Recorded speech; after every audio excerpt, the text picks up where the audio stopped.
Hey, yo, what's up, YouTube, man? It's your boy, Action Jackson, man. And in today's video, I'm going to be talking to you guys about the 40-34 win over the Philadelphia Eagles, man. So before we hop on the video, I appreciate if you guys would like the video, subscribe, comment, and share my video with anyone who you think might enjoy my content.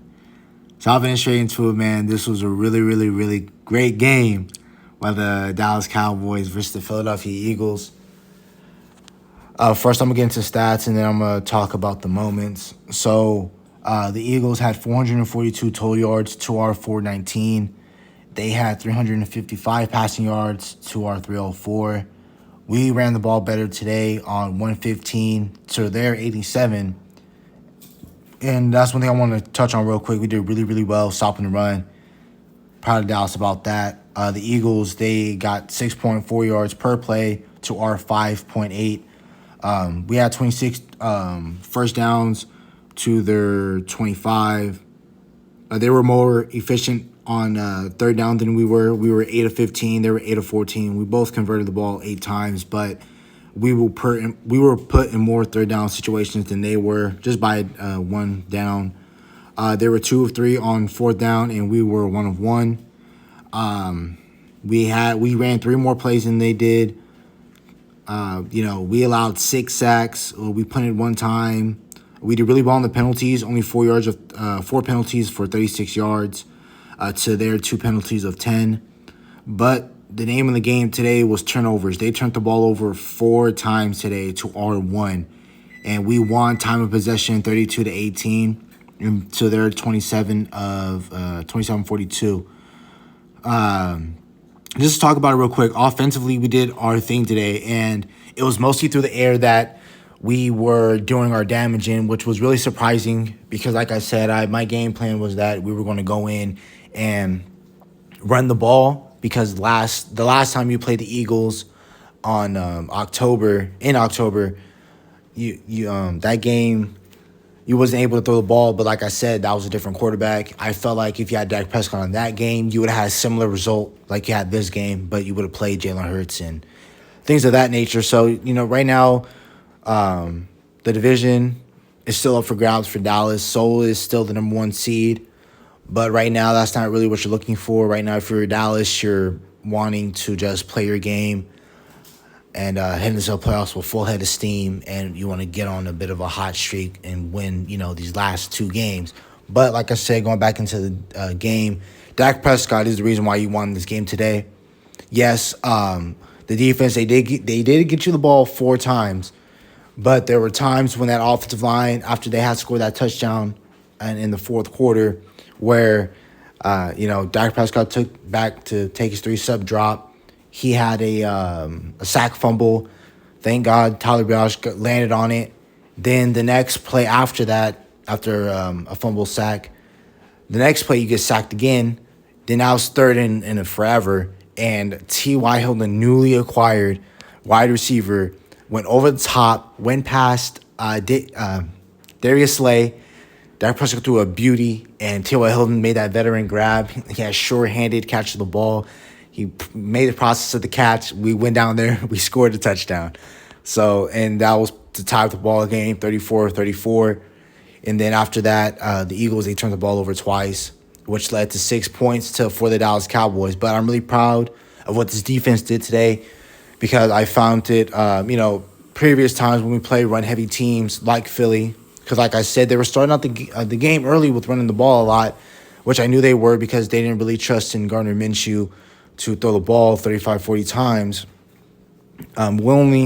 He only attempted to throw the ball. I mean, like I said, I wanted him to throw the ball 40 times, which I knew him being a backup quarterback was going to definitely show in this game. He turned the ball over twice with 2 interceptions. And then he botched a handoff to Miles Sanders. So, his backup way showed up, and which I knew was going to happen because the announcers, they always like to hype up these quarterbacks when they play against the Cowboys.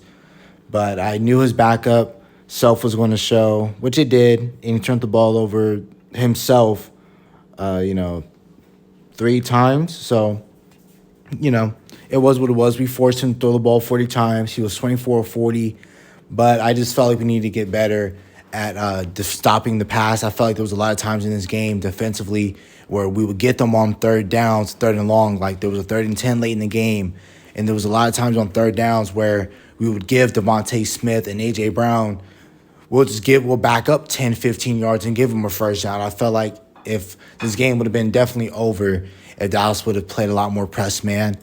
But it's fine. I had no issue with that. Defense stepped up like they did. So I'm just going to go over the Dallas Cowboys offensive stats, man. So, like I said, Dak Prescott was the main reason why you won this game.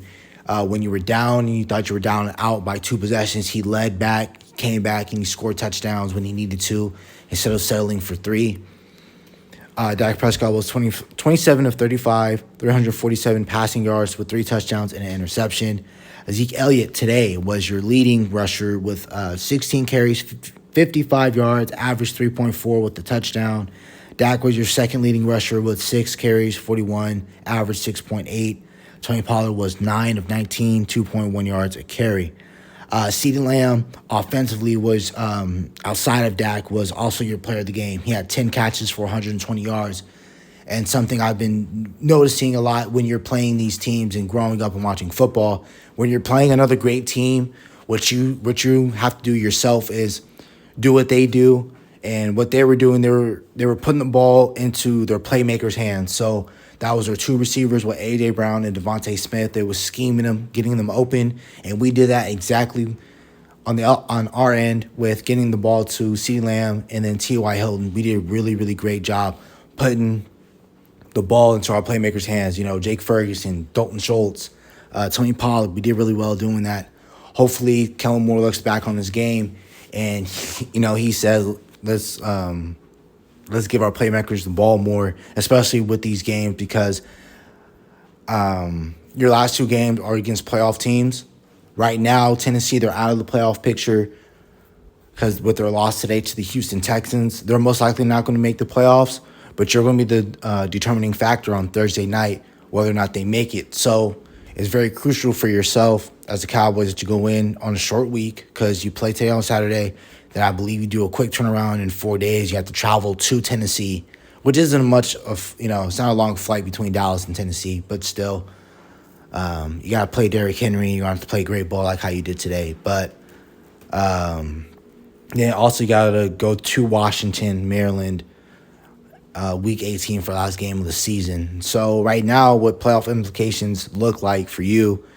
Now, since you won today, Philly's they're in serious doubt of losing the number 1 seed, which I don't think they will, honestly, for being honest.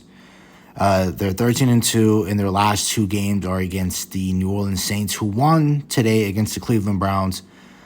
But New Orleans defense hasn't been shut down like how they normally been doing these past couple of years, which makes sense since they have a lot of injuries. They traded away Gardner Johnson to the Eagles for basically nothing. So they got, the Eagles, they got them. And then the last game of the season, they got the Giants. And most likely the Eagles aren't going to have Jalen Hurts for the rest of the regular season. So, but I do see them getting at least a win. And even with them, all they have to do really is just win 1 game. And you're in, all they have to do is win 1 game. And they already lock up the number 1 seed. That's all they have to do. And, yeah, man. That's about it, really, with playoff implications, how I felt about this game and everything like that, guys. I hope you guys have a nice day. Stay safe. Stay blessed. Merry Christmas to everyone. See you later. Bye.